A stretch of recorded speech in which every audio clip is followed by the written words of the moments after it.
এই মুখ্যমন্ত্ৰীৰ নেতৃত্বত মুক্ত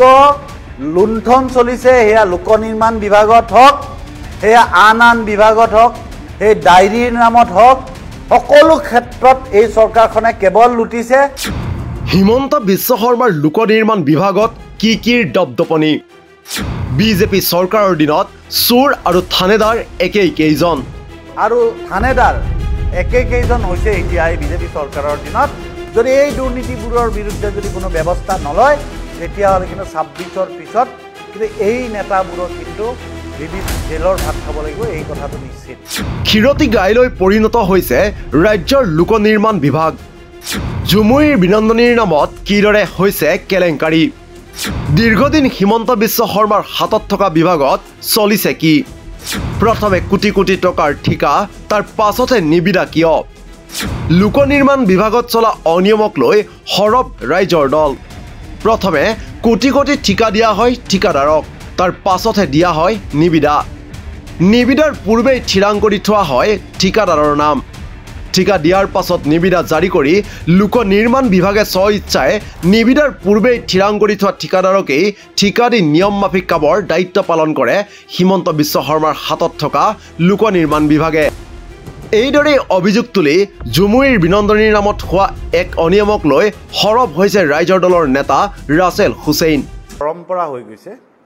যে প্ৰথমে কোনো নিবিদা আহ্বান কৰা নহয় প্ৰথমে কাম কৰিবলৈ কোটি কোটি টকাৰ কাম কৰিবলৈ দিয়া হয় তাৰ পিছত স্বইচ্ছাই মুখ্যমন্ত্ৰীৰ অধীনৰ বিভাগটোই সিদ্ধান্ত লয় যে সেই কামটো মানে ইতিমধ্যে সিদ্ধান্ত লৈ থোৱাৰ পিছত তেওঁৰ নামত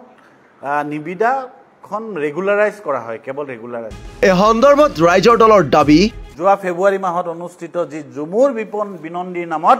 পুনৰবাৰ কি ভূপিন্দৰ সিঙৰ নামত যি দুৰ্নীতি হৈছে কেৱল কাৰ্পেট আৰু টয়লেটৰ নামতে যি কোটি টকা ওলাই লৈ গৈছে অস্থায়ী কাৰ্পেট পৰাৰ কাৰণে দিনৰ নামত কোটি কোটি টকা যি ওলাই লৈ গৈছে তাৰ কাৰণে এটা নিৰপেক্ষ তদন্ত হওক প্ৰয়োজন হলে ন্যায়াধীশ অৱসৰপ্ৰাপ্ত ন্যায়াধীশৰ দি এখন তদন্ত কমিটি পাতিব লাগে আৰু এই চৰকাৰৰ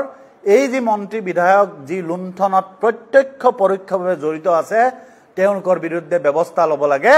নিবিদাৰ পূৰ্বেই কোটি টকীয়া ঠিকা কিদৰে জুমুইৰ বিনন্দনীৰ অনুষ্ঠানৰ সময়ত বহিৰাগত ব্যৱসায়ী কি বাহিনীক আবণ্টন দিছিল লোক নিৰ্মাণ বিভাগে সেয়াও তথ্য সহকাৰে দাঙি ধৰে দলটোৰ সাধাৰণ সম্পাদক ৰাছেল হুছেইনে যিটো নৃত্য ঝুমুৰ নৃত্য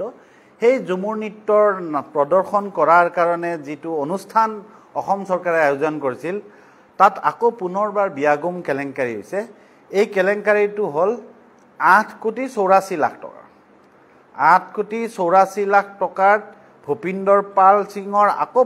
পাল সিঙৰ ACME ইভেণ্ট এণ্ড এক্সপো দিয়া হৈছে তাত কোনো নিবিদা হোৱা নাছিল মাত্ৰ এজনেই তাত মানে নিবিদাত অংশগ্ৰহণকাৰী আছিল তাৰমানে আন সকলো প্ৰতিষ্ঠানক বঞ্চিত কৰা হৈছে বঞ্চিত কৰি মুখ্যমন্ত্ৰীৰ খাস মানুহ ভূপিন্দৰ পাল সিঙৰ ACME ইভেণ্টক এই বৃহৎ পৰিমাণৰ ধনৰ কাম দিয়া হৈছিল আৰু এই ভূপিন্দৰ পাল সিঙৰ যি ভাতৃ গুৰৰাজ সিং তেওঁৰ প্ৰতিষ্ঠান হ'ল হোৱাইট ডোৰ ইভেণ্ট আৰু এজন ভাতৃ আছে কমলজিৎ সিঙৰ প্ৰতিষ্ঠান কেপিটেল অভাৰালেইজ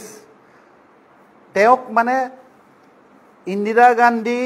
ষ্টেডিয়ামটোৰ মেৰামতিৰ কাৰণে সেই ইভেণ্টটোত 1,28 লাখ টকাৰ কাম আবণ্টন দিয়া হৈছিল আৰু অস্থায়ী যিটো মানে পেণ্ডেল সেই পেণ্ডালটোৰ কাৰণে কিক 8,84 লাখ টকাৰ কাম আবণ্টন দিয়া হৈছিল আৰু কামবোৰ কোনো নিবিদাটো ক'লোৱে ছিংগল টেণ্ডাৰ আৰু কামবোৰৰ আপুনি যদি পৰিমাণবোৰ চাব দেই কি কাম কি বাহিনীৰ বিৰুদ্ধে সৰব হৈ লুণ্ঠনৰ স্পষ্ট অভিযোগ ৰাইজৰ দলৰ যিটো কোম্পানী মই ইতিমধ্যে কি বাহিনীৰ কোম্পানীটোৰ নাম ক'লো ACME ইভেণ্ট এণ্ড এক্সপো এনেকৈ লুণ্ঠন হৈছে 2023 চনৰ 14 এপ্ৰিলৰ সময়ত আপোনালোকে জানে যে এখন সোফা প্ৰায় 3 লাখ টকাত ভাড়াত লোৱা হৈছিল এখন সোফা 3 লাখ টকাত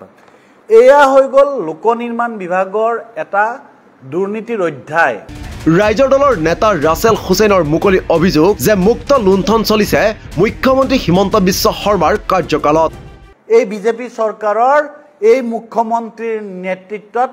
মুক্ত লুণ্ঠন চলিছে। সেয়া লোক নিৰ্মাণ বিভাগত হওক, সেয়া আন বিভাগত হওক, সেই ডায়েৰীৰ নামত হওক, সকলো ক্ষেত্ৰত এই চৰকাৰখনে কেৱল লুটিছে আৰু সেইকাৰণে দিনে দিনে প্ৰতিদিনে এতিয়া শ শ বিঘা মাটি। এইদৰে সৰব হৈ ৰাইজৰ দলে বিচাৰিছে এক নিৰপেক্ষ তদন্ত। উল্লেখ্য যে মুখ্যমন্ত্ৰী হিমন্ত বিশ্ব শৰ্মাৰ ব্যক্তিগত সুসম্পৰ্ক থকা কি বাহিনীয়ে যে নিবিদাৰ পূৰ্বে ঠিকা লাভ কৰি আহিছে তেনে নহয়। ইয়াৰ পূৰ্বে দ্য ক্ৰছ কাৰেণ্টত ফাদিল হৈছিল এনে কেইবাটাও বাতৰি।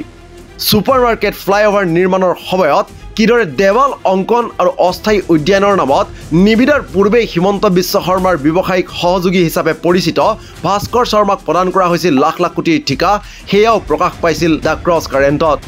সদ্য শেহতীয়াকৈ ডিব্ৰুগড়ত মুখ্যমন্ত্ৰীৰ এক অনুষ্ঠানৰ বাবে নিৰ্মাণ কৰা লাখটকীয়া পেণ্ডেলৰ নামতো অনুৰূপ ঘটনাই সংঘটিত হোৱাৰ তথ্য পোহৰলৈ আহিছে।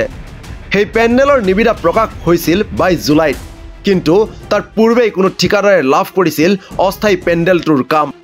মুঠতে পূৰ্বেও লোক নিৰ্মাণৰ দায়িত্বত দীৰ্ঘদিন থকা হিমন্ত বিশ্ব শৰ্মা মুখ্যমন্ত্ৰী হোৱাৰ পাছত ইটোৰ পাছত সিটোকৈ কোটি কোটি টকীয়া ঠিকাৰ নিবিদাৰ পূৰ্বেই লাভ কৰিছে একাংশ বিশেষ ঠিকাদাৰ অথবা প্ৰতিষ্ঠানে। ৰাইজৰ সন্দেহ এতিয়া যেন নিবিদাৰ পূৰ্বেই থিৰাং কৰি ৰখা হয় ঠিকাদাৰৰ নাম। নিউজ ডেস্ক ৰিপৰ্ট, দি ক্ৰছ কাৰেণ্ট।